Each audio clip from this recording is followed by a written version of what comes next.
Hello, good evening, नमस्कार। कैसे हैं आप सभी लोग। मैं Shashi Mishra let's learn language के इस यूट्यूब चैनल पर आप सभी का स्वागत करती हूँ। और इससे पहले मैंने जो वीडियोस बनाए थे उसी के आगे मैं कंटिन्यू कर रही हूँ। इससे पहले मैंने शब्दों के बारे में बताया था, शब्द कितने प्रकार के होते हैं, शब्दों का वर्गीकरण।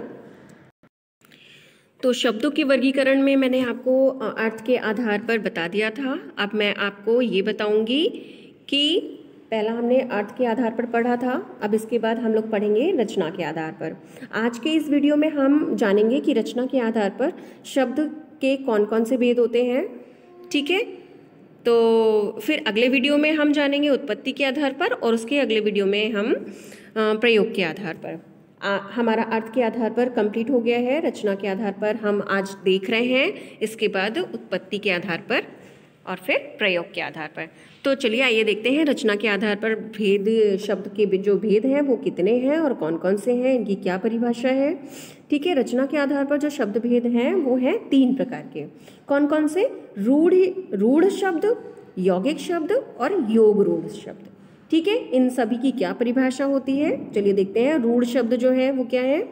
वे शब्द जो परंपरा से किसी व्यक्ति, स्थान, वस्तु या प्राणी, ठीक है, स्थान या प्राणी आदि के लिए प्रयोग होते चले आ रहे हैं, उन्हीं को रूढ़ शब्द कहते हैं। अब आप इस परिभाषा से क्या समझ रहे हैं? रूढ़ का मतलब हो रहा है यहाँ पर परंपरा से लिया गया है कि परंपरागत जो भी चीज़ें हम लोग बोलते चले आ रहे हैं, चाहे वो सही हो चाहे गलत हो, वो चलती चली आ रही हैं, तो हम उसी को फॉलो करते चले आ रहे हैं। ठीक है, वही है रूढ़ शब्द। ठीक है, अब आगे देखते हैं। इन शब्दों के खंड करने पर इनका कोई अर्थ नहीं निकलता है, यानी खंड करने पर यह शब्द अर्थहीन हो जाते हैं। ठीक है, इनको अलग अलग हम विच्छेद करेंगे तो इनका कोई अर्थ नहीं निकलेगा। जैसे हम इनके कुछ उदाहरण देखते हैं। यहाँ पर एक उदाहरण देखिए, मैंने चित्र के माध्यम से बताया है। ये किसका चित्र है? ये है घर। ठीक है, तो घर क्या है? रहने का स्थान। अब हम घर का अगर विच्छेद कर देंगे, घ और र, हम इन शब्दों को अलग अलग कर देंगे तो क्या इनका कोई अर्थ है? नहीं है ना, इसलिए ये रूढ़ शब्द कहलाएंगे, इनका कोई अर्थ नहीं है विच्छेद करने के बाद। ठीक है, अलग अलग करने के बाद। अब इसी तरह से एक और उदाहरण देख लेते हैं। पानी कहने पर हमें पता चल रहा है कि ये कोई पीने की चीज़ है। ठीक है, लेकिन हम अगर इसको अलग अलग कर देंगे, पा और नी, तो क्या इसका कोई अर्थ रह गया? नहीं रह गया ना, इसका मतलब ये भी रूढ़वादी है। ठीक है, रूढ़। अब हम जानते हैं रूढ़, आप समझ के रखिएगा। इसके बाद हम डिफरेंस देखेंगे यौगिक और रूढ़ में। यौगिक शब्द जो है ये क्या होते हैं? यौगिक यानी योग से बनने वाला शब्द। ठीक है, जिसको 2 या 2 से अधिक शब्दों के योग से बनाया जाता है। ठीक है, आगे देख लीजिए। इन शब्दों के खंड किए जा सकते हैं, उसमें नहीं किए जाते थे। रूढ़ जो शब्द थे उसमें खंड नहीं कर सकते थे, लेकिन यौगिक शब्द में हम खंड कर सकते हैं। खंडित शब्दों के भी अर्थ होते हैं। इन शब्दों की रचना उपसर्ग, प्रत्यय और समास के द्वारा होती है। चलिए आइए इनके हम कुछ उदाहरण भी देख लेंगे, जिससे आपको बहुत अच्छे से समझ में आ जाए। ठीक है, जैसे यहाँ पर हमने एक शब्द दिया भोजनालय। ठीक है, अब भोजनालय को अगर हम अलग अलग करेंगे तो भोजन और आलय, इन दोनों शब्दों का एक अर्थ है। भोजनालय का भी अर्थ है, और अगर हम भोजनालय को अलग अलग करके लिखेंगे भोजन आलय, ठीक है, इसका भी अर्थ है।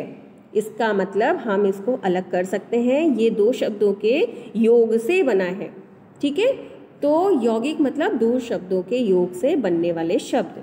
जैसे सुपुत्र। अब सुपुत्र में पुत्र के पहले हमने सु लगा दिया है, उपसर्ग लगा दिया है। ठीक है, हम इसमें क्या क्या लगा सकते हैं? समास, उपसर्ग। ठीक है, तो ये क्या बन गया? सुपुत्र, मतलब अच्छा बेटा। ठीक है, अब इन उदाहरणों को देखकर हमें पता चल गया है कि रूढ़ और यौगिक में क्या अंतर है। रूढ़ शब्द जो थे उसमें हम अलग अलग करके उसका अर्थ नहीं निकाल सकते हैं, उनका विच्छेद नहीं कर सकते हैं, लेकिन यौगिक शब्द जो है वो दो शब्दों के योग से बने हैं। ठीक है, अब हम जानते हैं कि इसके बाद आने वाला शब्द योग रूढ़। ठीक है, योग रूढ़ है ना। अब योग रूढ़ की क्या परिभाषा है? योग रूढ़ यानी योग से बने रूढ़ शब्द। ठीक है, परंपरागत शब्द, वे शब्द जो यौगिक होते हैं परंतु एक विशेष अर्थ के लिए रूढ़ हो जाते हैं, वही रूढ़ शब्द कहलाते हैं। जैसे कि उदाहरण है हमारा जलज। अब देखिए जल, जल जो है वो तो क्या है, वो क्या है, रूढ़ शब्द है, लेकिन ज इसमें लगा दिया तो क्या बन गया? जल में जन्म लेने वाला। इट मीन्स कमल के लिए ये प्रयोग किया गया है। समझ में आया आपको? जल जो है, पानी जो है, इसका अर्थ कुछ नहीं है,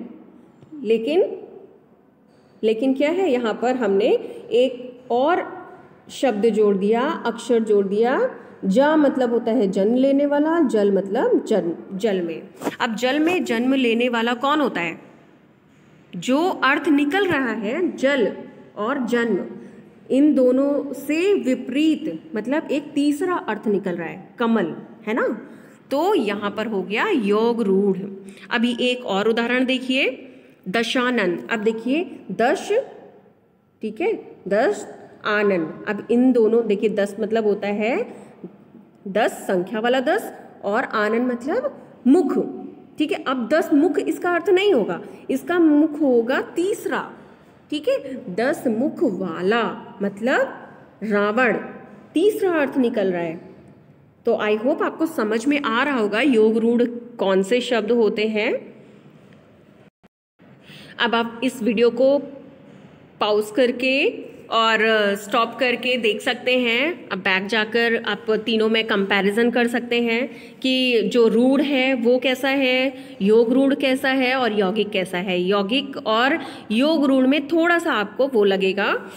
देखिए भोजनालय, अब भोजनालय जो आपने देखा था उसमें तीसरा अर्थ कुछ नहीं निकल रहा था, है ना। भोजन का गृह, भोजन का घर मतलब वहाँ पर भोजन मिलता है, उसका वही अर्थ निकला जो हम अलग अलग निकाल रहे हैं। लेकिन इसमें जो है योग रूढ़ में तीसरा अर्थ निकलता है।